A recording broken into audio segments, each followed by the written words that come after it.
Packers looking to win their 14th straight game dating back to last season. Meanwhile, the Chargers, they got to figure some things out here at 4-3. Jason Horowitz, NFL.com's Pat Kerwin. Glad to be with you here on CBSSports.com. It's one of the biggest games of the weekend as the Packers look to stay unbeaten. The Chargers have to get back on track here, Pat, and let's start with San Diego because, look, they had Monday night in their grasp. Philip Rivers fumbled. You could say, all right, it was an unlucky break.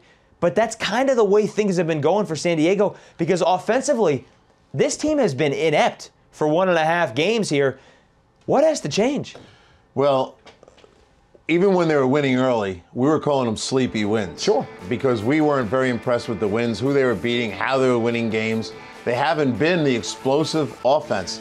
Where's the running game? Where's the dynamic back? The loss of Sproles gets more apparent every week and the things he brought to the table for this team. Then I think you got to look at these receivers. Vincent Jackson not getting away from separating from defensive backs. Gates not separating like he did. So they don't have explosive players down the field. More and more people are thinking they can play man on these guys, and they don't care about the quarterback running. And Philip Rivers the last 3 years, look, that gets to the receiver aspect of this, but the last 3 years he's been averaging 31 touchdowns and 11 interceptions. This year he's on pace for 15 touchdowns and 26 interceptions. Totally different type of thing for Philip Rivers in this offense.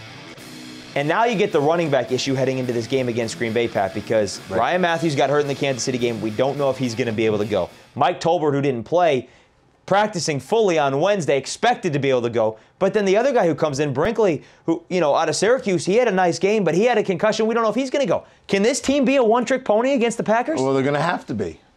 Tolbert's going to be fine. He'll give them what they give. But I'll go right back to this. We're going to talk about the Packers here in a second. But let me just tell you why I see the problem.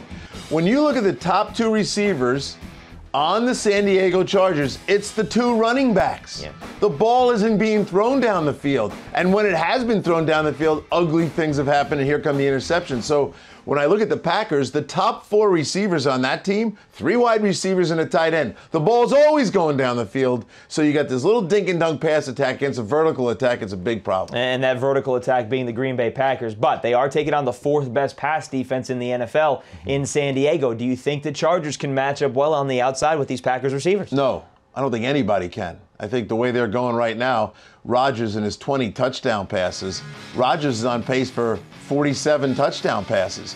They spread you out. We can go through the names if you care to hear them all again. Jennings, we all know him. Jordy Nelson, James Jones, or Donald Driver, and Jermichael Finley.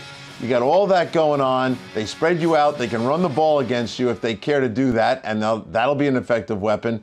But their rhythm passing attack is dangerous. Is there a number here, if you're Norv Turner and the Chargers, where if you feel we hold the Packers to X, we feel like we should win this football game? 35. So you got to score 36? I think San Diego, if they cannot score 36 points in this game, they're going to lose.